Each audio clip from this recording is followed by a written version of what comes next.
nilang binansagang fake news at ngayon kanya-kanya na po sila tila naglalaglagan. May bagong pahayag ang Malacanang na kung meron daw pong mananagot, hindi sila yun. Ang layo na po doon sa una nilang bumubulusok na pahayag na fake news daw po yung aming ipinakita ni Pangulong Rodrigo Roa Duterte na mga blankong bicameral conference committee report na siyang naging pundasyon at basihan ng General Appropriations Bill at siyang pinirmahan kahit ito'y unconstitutional ng Pangulo ng Pilipinas at ngayon nga po ay mainit na pinag-uusapan. Hugas kamay na sila, sir. Hugas kamay na po. Tama po yan. Kanya-kanya na silang laglagan. Inaabsuelto na nila dahan-dahan ang kanilang mga sarili. Kay Annalyn Basilio Abella, pwede ba yan sila makasuhan at makulong, attorney? Grabe ginawa nila, garapalan sa pera ng bayan. Maaari pong may managot dyan, maaari pong may makulong at meron talagang dapat makulong. Kinakailangan lang ho natin malaman, ma-establish, ma-imbestigahan. Sino ang nakialam? Sino? Yung merong makating kamay na nakialam at naglagay ng mga halaga diyan sa mga blankong patlang na nakapaloob sa Bicameral Conference Committee final report. Sino yung may makakating kamay na nakialam diyan sa Bicam report? Bawal po iyan. Yan po'y paglabag sa ating revised penal code. Ang tawag po diyan ay falsification of legislative document. It is a crime against public interest and what they did is unconstitutional, illegal, immoral, unlawful. Ang ginawa po nila ay isang criminal act. Pag-usapan po natin, meron pong mga media outlets na nag-request kahapon pa sa Kongreso sa mababang kapulungan ng kopya ng tinatawag nating enrolled bill. Dapat po yan, kung walang anomalous diyan sa enrolled bill, walang problemang magbigay agad. Subalit, wala pong nakakapagbigay mula diyan sa mababang kapulungan sa ating mga kapatid sa malayang pagpapahayag sa mga media ng kopya ng enrolled bill. Ayaw po nilang magbigay. Yung isa po dyan ay yung pahayagang saksi ngayon, yung tabloid na saksi ngayon. Sumulat daw po sila kahapon pa sa House of Representatives at pinareceive yan, official documented po yan. Ang sagot daw po sa kanila nung doon sa receiving section ng record section po ng House of Representatives, magpapaalam muna sa tanggapan ng speaker. Sino po ba yung speaker? Di si Martin Romualdez. Magpapaalam daw po muna kung pwedeng magbigay ng kopya. Yan po ay isang anomalous process din. Public document yan eh. Bakit kinakailangan magpaalam at humingi ng clearance? Kay Martin Romualdez, hindi naman niya perang pribado yan. Pera po ng taong bayan yan. At yan ay public document. Kitang-kita dito na patuloy na nagkakaroon ng cover-up. Tinangka po ng Malacanang magpalusot. Ang problema, maliho kasi yung pasok ng Malacanang. Agad-agad nagsabi na fake news.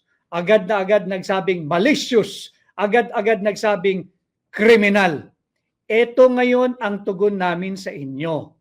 Nakita nyo na siguro by now yung sinasabi naming kopya na blankong Bicam committee report, yung pirmado ng mga mambabatas, Senado at mababang kapulungan. Pirmado nila yan, blanco-blanco.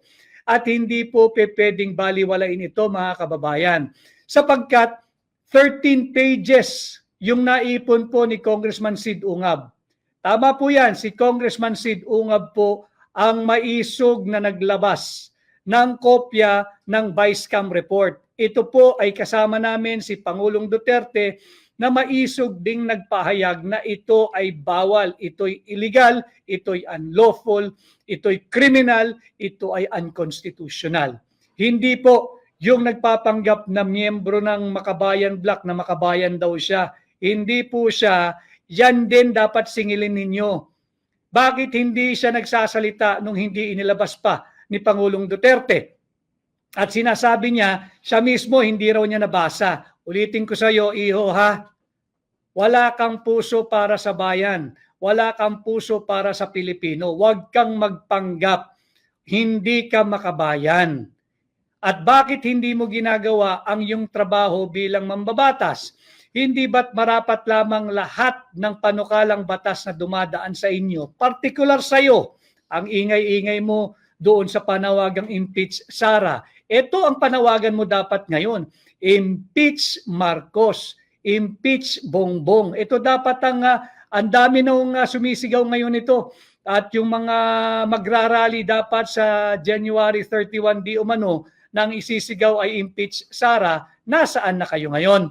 Bakit ang tatahimik ninyo? Kondinahin ninyo itong tahasan, lantaran at big time na pangbubudol sa ating mga Pilipino.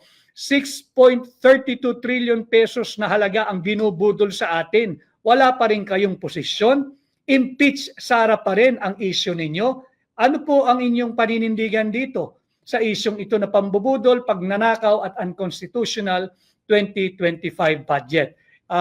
Basahin po muna natin itong si tiramisu cake. Dapat masample yan, mga kawatan na yan, attorney. Dapat maaksyonan na yan bago malugmok ng tuluyan ang bansang Pilipinas. Susmiyo, di biro yung ginawa nila. Hindi po talaga biro. Seryosong kaso po ito. This is a falsification of legislative document.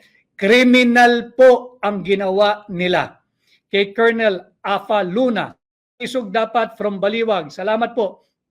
Kay Rose Dror, wag natin tantanan itong budget na to. Hindi po tayo titigil hanggat hindi natin sila napapanagod.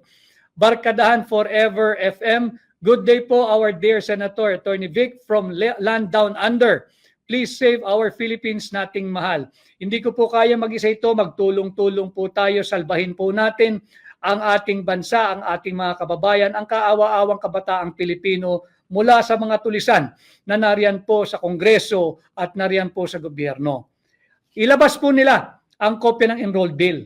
Dahil dito natin makikita yung pagkakaiba-iba ng figures. Meron pong nag-request at ito po'y nasa social media na rin. Banggitin ko lang po yung Philippine Star online.